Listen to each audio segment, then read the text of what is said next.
Hi, baby. What you doing, Q? What you doing, Q?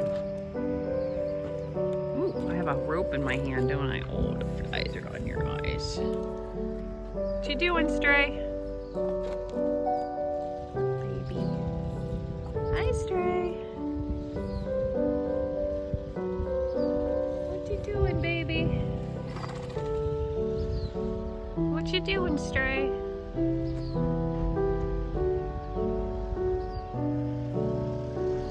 Hey there, so I'm here hanging out with Stray and thought I'd give a little update. Kind of going through a rough time with her right now and feeling a little bit discouraged, and I bet there are other people out there that are feeling discouraged with what they're working on.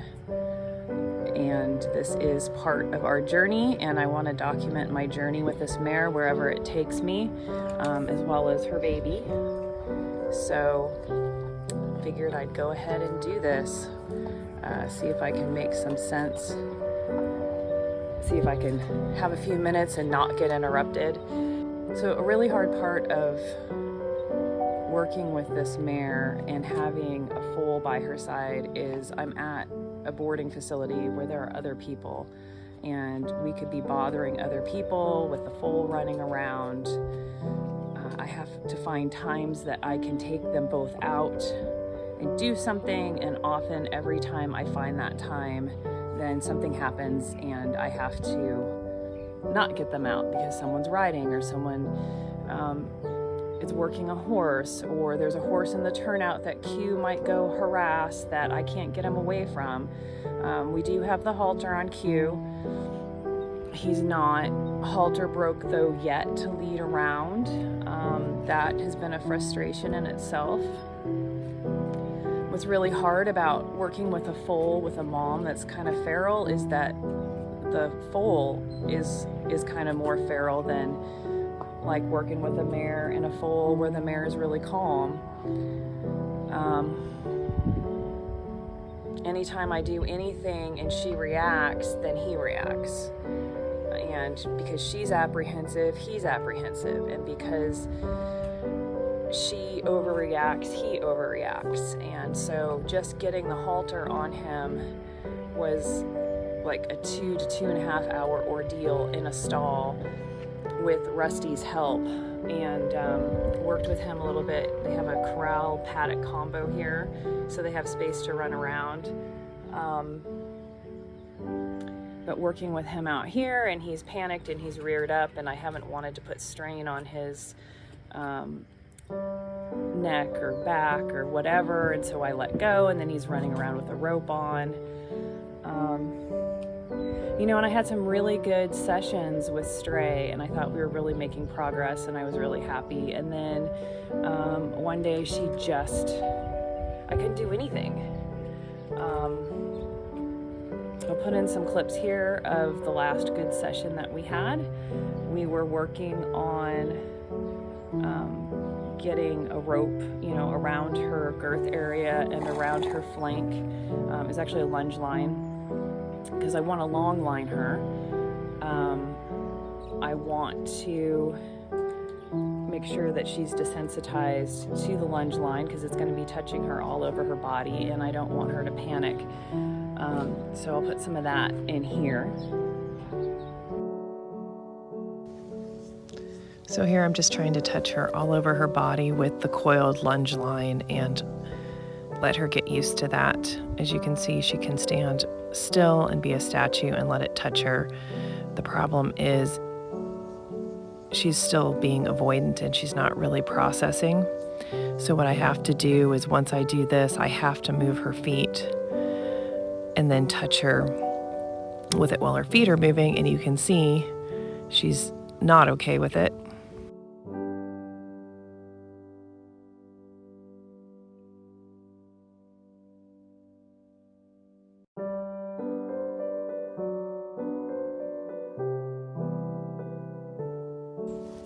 So you can see her pattern is run away or freeze, and I'm trying to get the something in between. I'm trying to get acceptance while she can move her feet and not run away from it. And that's the biggest struggle we've run into with everything.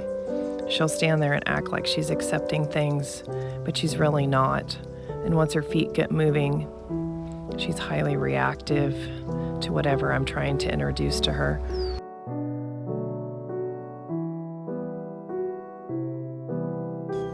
So I'm cutting out a lot of this where I just stop and let her breathe and wait for her to lick and chew. There is a ton of repetition of where I'm just trying to get her to accept this and to relax and to think about it. And then I get back to it and it seems like we really haven't made any progress. You can see she either wants to stop and face me and freeze, or she wants to run away, but she certainly doesn't want to walk away calmly while I'm swinging it.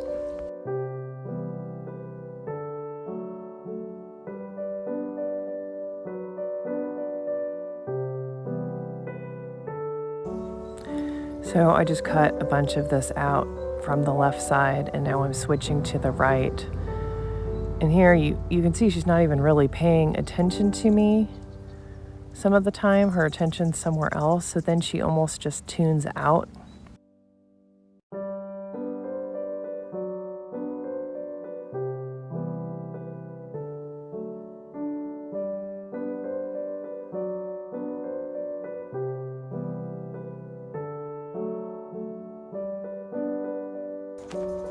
Once I get her feet moving again, she just feels like she has to run away from the lead line.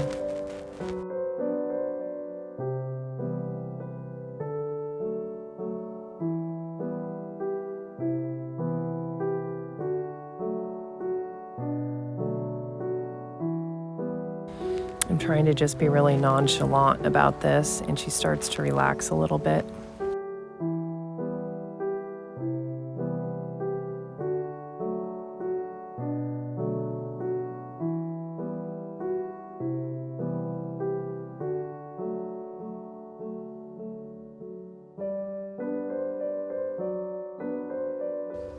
So here we go, back the other way, and it's kind of like square one. We have freeze or flight. It's like the first time I've done it, not the second time after about 10 minutes the first time.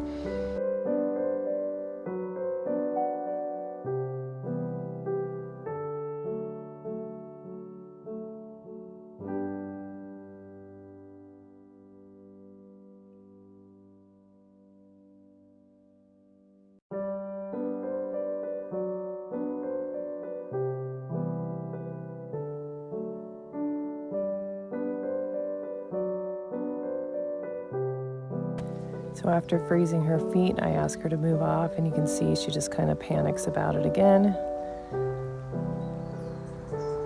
Then that was a little better, except she froze again. And you can see her muscles twitching. She really doesn't want to walk. She wants to freeze or jump.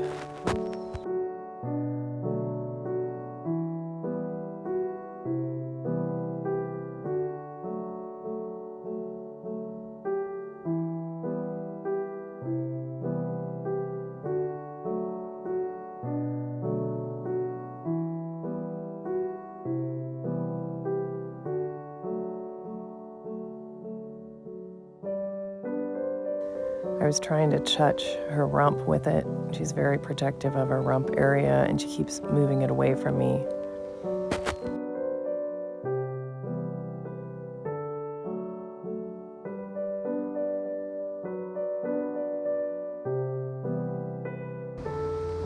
And back to the right again. And you can see she's still highly reactive.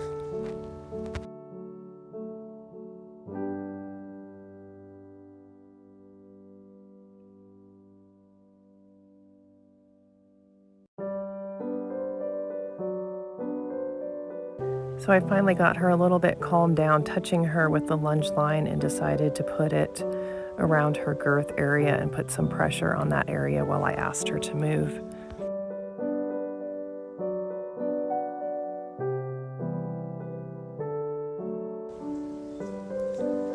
Then she starts to calm down a little bit, and there are moments when she looks pretty good. She does still look at me and look for the place to stop maybe, and to turn in and to freeze again. So I just keep asking her to move forward.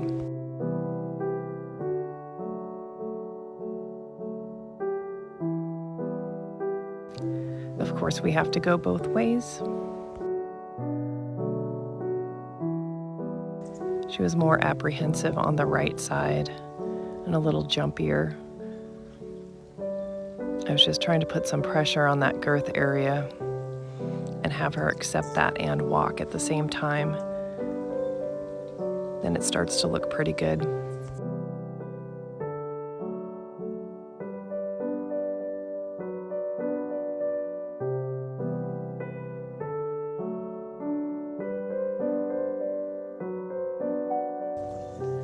So then I wanted to move on and put the lunge line around her flank area and put some pressure around her flank area while she moved.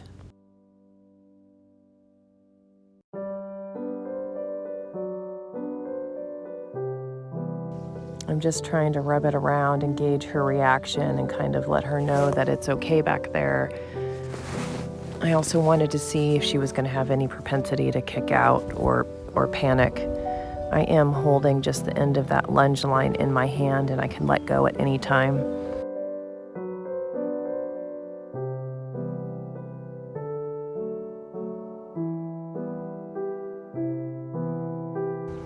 And she finally started to get the idea to move forward.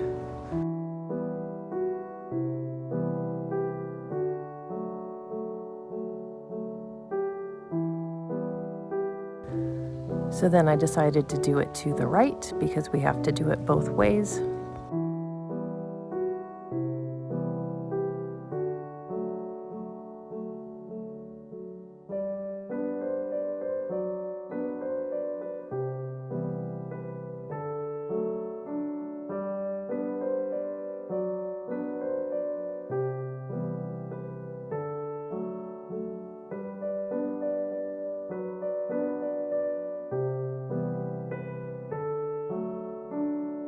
She was really tense and holding her breath, so I did give her a little scratch before I asked her to move forward.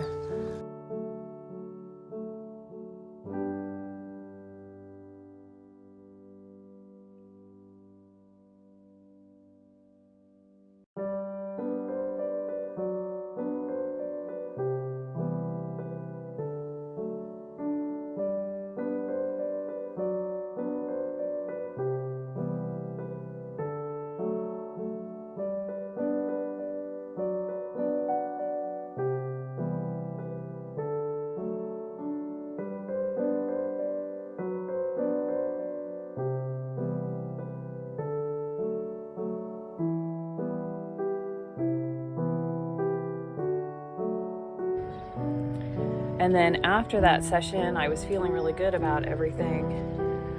And then I wasn't videoing. I try to sneak in these sessions before the kids' lessons happen. So that's not good too, because I'm on a time limit, and you really shouldn't be on a time limit when you're working with horses. It should be whatever they need.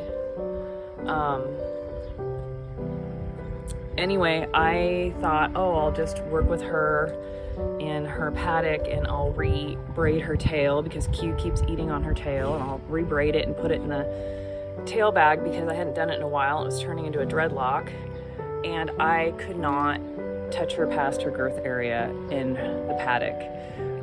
She ties, but I've not hard tied her because she does tend to panic sometimes. So, we have this nice big oil pipe sunk into the ground out here, and I just looped the rope over, and I was trying to groom her and trying to touch her, and she was freaking out and rearing up, and not pulling back even hard enough for the rope to slide out, but just not wanting me to touch her. And then it was like when I first got her here and I couldn't touch her. I'd touch her front legs and she'd kneel down like she was going to bow. I tried to get to, her hind legs or brush her near her flank or rump, and she would, crouch down like she was going to sit and shake, and then she'd leap away. And, you know, when she gets in that panicky mode, I don't know if she's going to kick me or what she's going to do. So it was just really frustrating and really discouraging. And when she has those moments, it makes you start to wonder, you know, am I really going to swing a leg over this horse eventually? Like, what happens if something triggers her and I'm on her back and she just freaks out? I mean, is it safe? Is this wise? I mean, not that I'd be getting on her anytime soon, and not that I would get on her before I felt like I had done all the steps. But I also thought we were past this whole thing about me touching her body. I thought that I could touch her body. I thought I could lift up her feet and pick her feet. I thought I could, you know, brush her tail and braid it. I mean, I've washed it, no problem. So why these 20 steps back? Anyway, so today I came out and I did pick up all 4 of her feet, and she wasn't as calm as she has been, but here's how that looked.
Okay, so I guess I should back up a few steps. I don't think I've really given a background on her on any of the videos.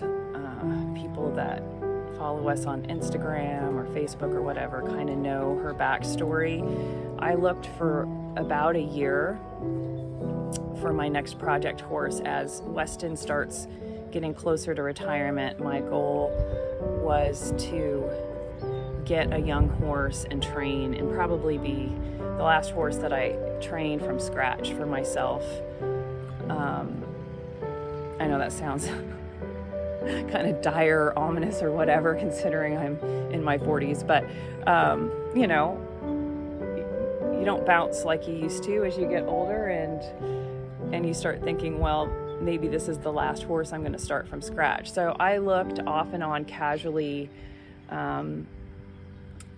thought I was going to get a warm blood, realized I wasn't a dressage queen, even though I'm enjoying my dressage journey, and I didn't want to get a one-trick pony.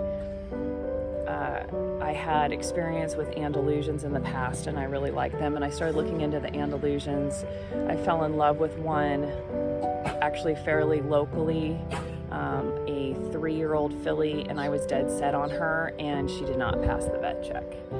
And thought maybe she just had a pasture injury, went back, checked her again, she was lame still, and so kind of gave up on that little filly.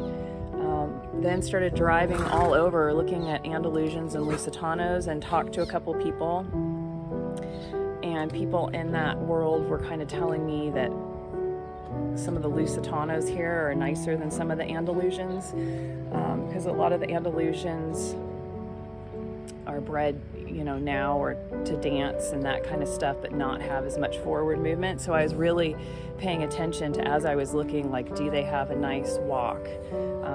Do they have an overstep? Can their trot lengthen out a little bit? So my goal was to find like a 2 or 3 year old. I mean, maybe even a yearling to start. And I looked all over, didn't really like a lot of what I saw. I'm sorry, not a yearling to start, but a yearling to, raise and train. So anyway, I went to look at some horses that this guy had, and all of his horses were very, very friendly and very interactive and lovely. And she was there and she was not. And she was across the pasture with her foal Perfeito. And I just was in love with her. And credit to the guy who had her. He said, I don't know if she will make a riding horse. Her backstory is, for whatever reason, and I don't really understand all the reasons or exactly why or what, but she was pretty much unhandled. He got her when she was, I believe, 4 or 5 for her bloodlines, and she was pretty much unhandled. And then he got her green broke, but I think he only rode her one time. I'm not sure. All that's really fuzzy to me. And in my romantic ideas, I thought, well, all she needs is a little time, and that I could probably get the job done, and I'm not in a hurry, so what do I care? Unfortunately, it's Q making a big ruckus over there. Unfortunately, she did have a foal at her side, which made it challenging, and I didn't really want to buy a mare and foal combo. So, well, plus that made the price about double what I was looking to spend. So I kept looking, and I went away for like 3 months, but I couldn't get her out of my mind, and I just had this feeling. And in the past, I've always had these feelings, and these feelings have turned out to be, good things to pay attention to. And I had this feeling about Weston, but I didn't think he was the right horse for me at the time, but we took a chance anyway, and he's been the horse of a lifetime for me. And so I finally went back and I bought the package deal, this mare and her foal, and then found out that in the meantime she had been confirmed in foal again, which was another minus rather than a plus for me, because I really wanted to get to work with this mare, and it just meant more time that I had to just really be cautious about not stressing her out. So it's now the beginning of July 2020. I got her here in August of 2019. I believe we weaned her foal in October. I believe October or November. He was born in April last year. And I just worked with her off and on when I had time, just gaining her trust, lots of grooming, lots of hand walking. And then of course, when she had this foal, we had another major setback. She was very, very jumpy after having this foal and didn't want to be handled. And when I came to check on the foal after he was born, I couldn't get near him because she was freaking out so bad that I thought that she would hurt him if I came in. So it's been a struggle, and it's been hard, and you start questioning your choices. So here we are in July. So what is that, August, September, October, November, December, so 10 months. And sometimes I can touch her whole body and sometimes I can't. Sometimes I can pick up her feet and sometimes I can't. We haven't started ground driving. We haven't started a lot of things. I have people telling me I should just keep the foals, one or both, and she's too old to start. It's too late. There must be a reason why she hasn't been started. Oh, if he keeps eating her tail, I swear.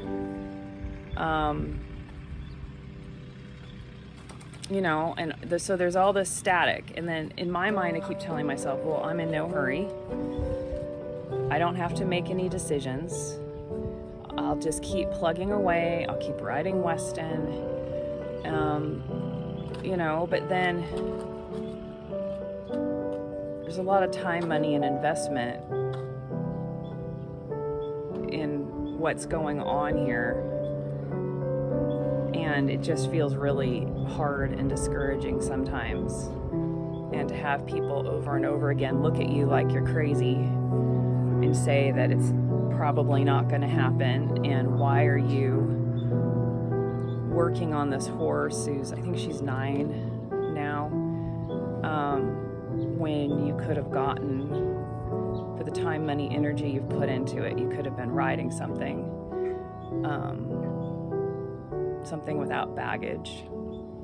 We don't know if she was abused or just unhandled, but she's highly reactive, highly suspicious, highly untrusting. So that's where we're at. And I'm hoping that maybe we'll get through this and it'll be a success. And either way, it's a process that I'm sure other people have gone through, and it's a struggle I'm sure other people have gone through. And at the end of it, she's going to be better than she was. And if she's going to be a broodmare for the rest of her life, she'll at least be a broodmare that has a less stressful life because she was taught to trust a little bit and be handled without so much fear. So that's where we're at.